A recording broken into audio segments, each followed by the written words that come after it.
All right, I'd like to give you some background on the author, George Orwell, as we start diving into the novel while we work on our other projects for the course. George Orwell was a British writer.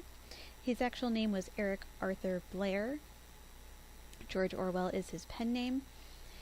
He was a British citizen, but he was born in India. He spent most of his life in England, though. He attended college at Wellington and Eton. He and his father were both civil servants who served in India for the British Empire. And much of his service with the British Civil Service is what informed his writing in 1984. So he ended up going into the civil service out of necessity, not because he had a will to serve, but because going to university was very expensive. So during his time in the service, he was very unhappy. He started becoming more and more disillusioned with the British government, and initially, after he left the service, he started thinking of himself as an anarchist, but decided later on that he was probably more of a socialist. So the status quo, the day-to-day happenings around him were leaving him very dissatisfied. Keep in mind that this is about the time when World War II is breaking out. Russian communism is becoming a concern, and fascist factions are starting to break out all over Europe. He fought in Spain against the fascist government that had overthrown the previous government.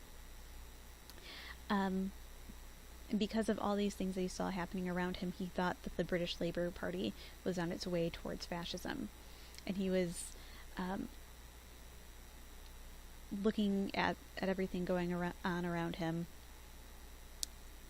and started thinking that fascism wasn't the only problem, but that pure communism was also going to be used as an excuse to gain unbalanced power.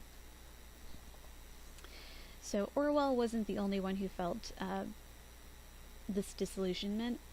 He was a writer during the modernist time, and the modernist time period took place in the late 1800s and ended sometime between World War II and the Korean War. So about 1950-1955 is when the modern period ended. Sometimes we use the term modern colloquially or casually to mean today. The word contemporary would be more appropriate. So modernism is what happened between about 1880 and 1950. And many other writers and authors, musicians, artists, they started seeing cracks in the foundation of the world around them.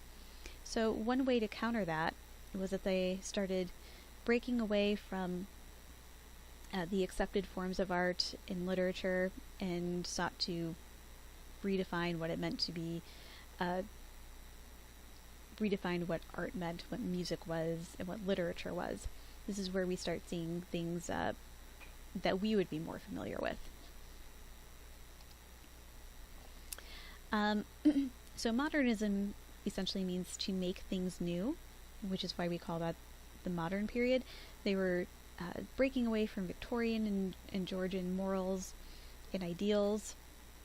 They're exploring relationships, different types of relationships people could have.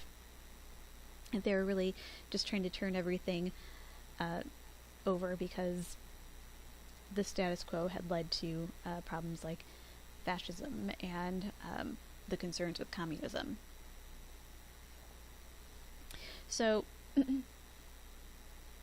with modernism, some writers tried doing some interesting things by changing the point of view of their characters, jumping from the thoughts of one character to the next.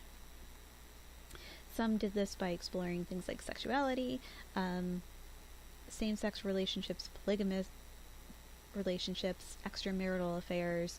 The human condition was explored in new ways, asking why things were done a certain way, looking at human instinct versus tradition, writing about people in all walks of life, not just the upper classes. In 1984, we see more of the exploration of the human condition than the other aspects of modernism. And Orwell and another writer, Aldous Huxley, they had a complicated relationship. They pushed some of those ideals even further. They kind of started the postmodernist movement. So Orwell captures the human condition, and he is also very forward-thinking, looking at where is it all headed. He did it through satire in Animal Farm. He did it biographically through Shooting an Elephant. And then he did it in 1984 with Predictions of the Future. So in 1984, we're going to see kind of some of Orwell's complicated views with government. And again, while he was a civil servant in India, he was not a fan of the system he lived under. He resented any oppressive behaviors, and he felt many governments had missed the mark. He strongly felt that government should work for its people, not the other way around, and that treating citizens like criminals or controlling them is dangerous.